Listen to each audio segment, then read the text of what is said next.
आज का हमारा टॉपिक है रोमन न्यूमरल्स। इसमें हम सीखेंगे कि किसी भी नंबर को रोमन नंबर्स में किस तरह से रिप्रेजेंट किया जाता है और किस तरह से उसको रीड किया जाता है।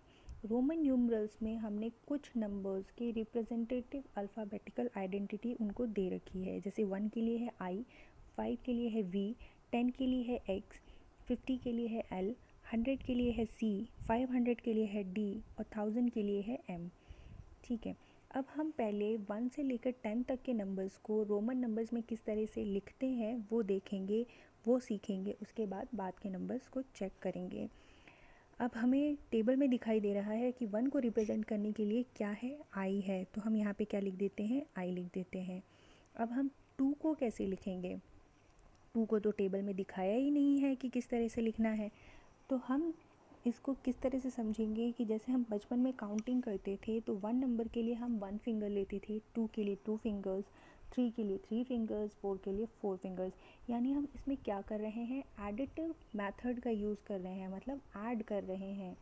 ठीक है, जोड़ते जा रहे हैं फिंगर्स को। इसी तरह हम रोमन न्यूमरल्स में भी करते हैं।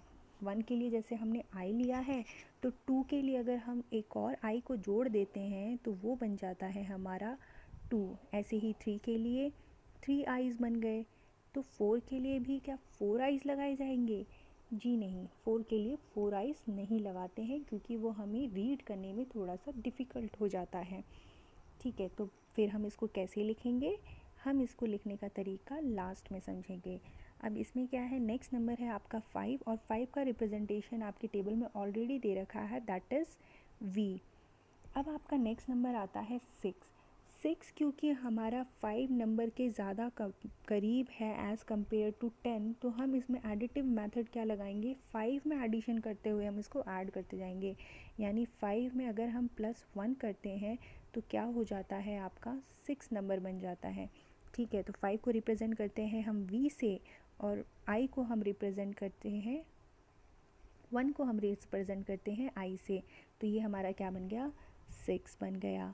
इसी तरह हम 7 के लिए क्या करेंगे, वी और 2 आइज़। 8 के लिए क्या हो जाएगा, वी और 3 आइज़। पर हम 9 में फिर से वही डिफ़िकल्टी केस आएगा जैसे हमारे लिए 4 में आया था। तो हम 9 को किस तरीके से लिखेंगे इसको भी हम बाद में समझेंगे। अब 10 के लिए हमारे टेबल में ऑलरेडी रिप्रेजेंटेशन दे रखा है, दैट इज़ एक्स। अब हमें 4 और 9 को किस तरीके से लिखना है, हमें ये ध्यान देना है। अब 4 और जो 9 नंबर है, अगर हम इसको चेक करें तो 4 हमारा किस नंबर के ज़्यादा पास में आ रहा है, 5 के पास में। 1 और 5 के बीच में 4 आता है और 4 हमारा 5 से ज़्यादा करीब है। तो 5 का रिप्रेजेंटेशन हमें क्या पता है, वी पता है। ठीक है, तो हम 4 को हम क्या लिख सकते हैं कि अगर हम 5 में -1 करते हैं तो हमारा आंसर 4 आ जाता है। तो एडिशन के लिए हम क्या कर रहे थे, रोमन नंबर्स के राइट में उन रोमन नंबर्स को लिखते जा रहे थे, ऐड करते जा रहे थे। लेकिन सब्ट्रैक्ट के लिए क्या करते हैं, उस नंबर के बड़े डिजिट का जो रिप्रेजेंटेशन है आपका रोमन नंबर, उसके लेफ़्ट में उन नंबर्स को लिखते हैं। जब लेफ़्ट में लिखा जाता है तो माइनस होता है और अगर राइट में कोई नंबर लिखा जाता है तो वो ऐड होता है। ठीक है, तो अब हम 5 में -1 कर रहे हैं, यानी लेफ़्ट साइड में हमें नंबर लिखना पड़ेगा। और कितना लिखना पड़ेगा, 1 लिखना है। तो 1 के लिए क्या रिप्रेजेंटेशन है, आई है। तो 4 का क्या नंबर बन जाएगा, आई वी। इसी तरह हमारे लिए होगा 9 नंबर। 9 हमारा किसके पास आ रहा है, 9 हमारा आता है 5 से लेके 10 के बीच में। तो ये 5 से ज़्यादा पास में आता है या 10 से, तो हमें पता चलता है 10 के ज़्यादा करीब है। तो हम इस 9 को किस तरीके से लिख सकते हैं, 10 - 1। ठीक है, तो 10 को किस तरह से रिप्रेजेंट किया जाता है, एक्स से। और अभी मैंने आपको बताया था कि जब भी माइनस वाली टर्म है तो उसको हम हमेशा लेफ़्ट में लिखते हैं। तो हमें कितना माइनस करना है, 1 करना है। यानी हमें कितना आइज़ लगाने होंगे, 1 आई लगाना होगा। तो यानी 9 का रिप्रेजेंट क्या है, आई एक्स। अब इसी तरह हम 4 और 9 के जितने भी मल्टीपल्स हैं या जिन भी नंबर्स में हमारा 4 और 9 का नंबर आ रहा है उसको हम लिख सकते हैं। जैसे कोई नंबर दे रखा है हमें 40। अब 40 नंबर अगर हम चेक करेंगे, तो ये ना तो हमारे 1 के आसपास है, ना 5 के पास है, ना 10 के आसपास है, लेकिन ये हमारे रोमन नंबर्स में 50 के पास वाला नंबर है। तो 50 को अगर हमें 40 को लिखना होगा तो हम इसको क्या लिख सकते हैं, 50 माइनस 10, तो ये हमारा 40 बन जाता है। ठीक है, तो अब हम इसको इतना नंबर क्यों किया है, देखिए इसको देखने के लिए हम क्या करेंगे कि हम ये देखेंगे कि नंबर हमारा कौन सी प्लेस वैल्यू में जा रहा है। 40 हमारा टेंस प्लेस वैल्यू में नंबर जा रहा है, इसीलिए हम जो रोमन नंबर्स हैं उनको 10 प्लेस वैल्यू वाले देख रहे हैं कि उनके आसपास में 10 प्लेस वैल्यू वाला कोई नंबर आता है या नहीं आता है, नहीं तो फिर हम 100 प्लेस में जाते हैं।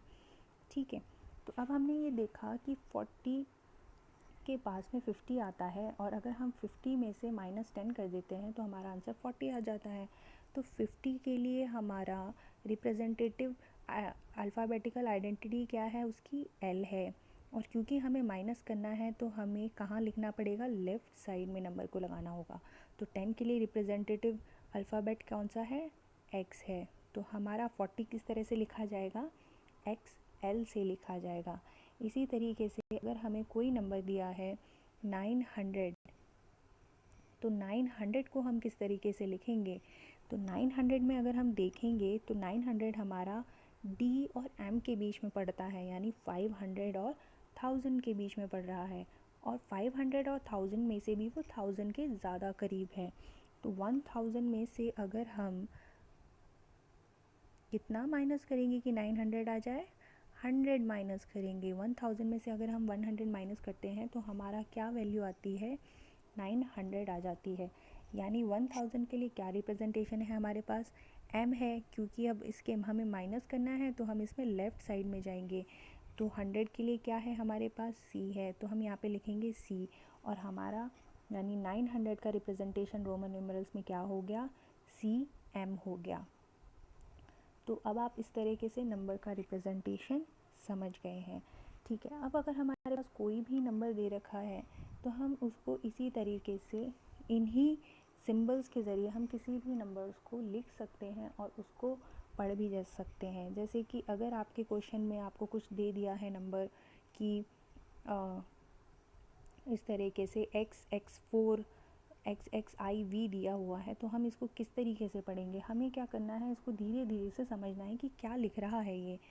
ठीक है, कौन सा नंबर, कौन सा रोमन नंबर कौन से नंबर को रिप्रेजेंट करता है, उस तरीके से हम लिखेंगे।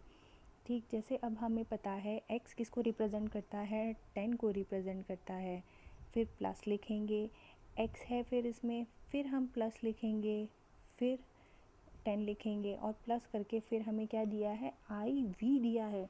तो इसमें बड़ा नंबर क्या है, V है, V 5 को रिप्रेजेंट करता है, और उसके बगल में हमें I दिया है, यानी ये 4 बन रहा है, तो 4 का रिप्रेजेंटेशन हो गया। तो हमारा नंबर क्या बन रहा है, 10 + 10 + 4। तो अगर हम इसको ऐड करते हैं तो 10 + 10 = 20 + 4 = 24। तो हमारा नंबर क्या बन जा रहा है इसमें, 24। इसी तरीके से हम एक और एग्जांपल ले लेते हैं। जैसे अगर हमारे नंबर में दिया गया है CMVI,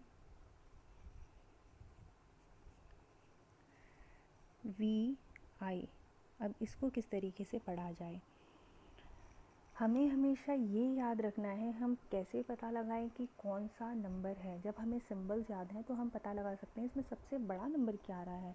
तो इसमें अगर हम देखेंगे CMVI, तो इसमें सबसे बड़ा नंबर क्या बन रहा है आपका, M, और M किसको रिप्रेजेंट करता है, किसको रिप्रेजेंट करता है, अभी हमने थोड़ी देर पहले हमने टेबल में पढ़ा था, M किसका रिप्रेजेंटेशन था, 1000 का।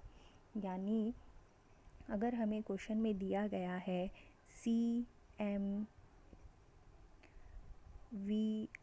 इस तरीके से क्वेश्चन में दिया हुआ है, तो M आपका किसका रिप्रेजेंटेशन है, 1000 का, सबसे बड़ा नंबर आपका 1000 है इसमें, और 1000 के बगल में लेफ़्ट साइड में क्या लिखा है, C लिखा है, यानी ये माइनस हो रहा है यहाँ पे पहले। तो 1000 में से अगर हम 100 माइनस कर देते हैं तो क्या आ जाता है हमारा, 900, यानी पहला डिजिट हमें क्या मिला है, 900 मिला है।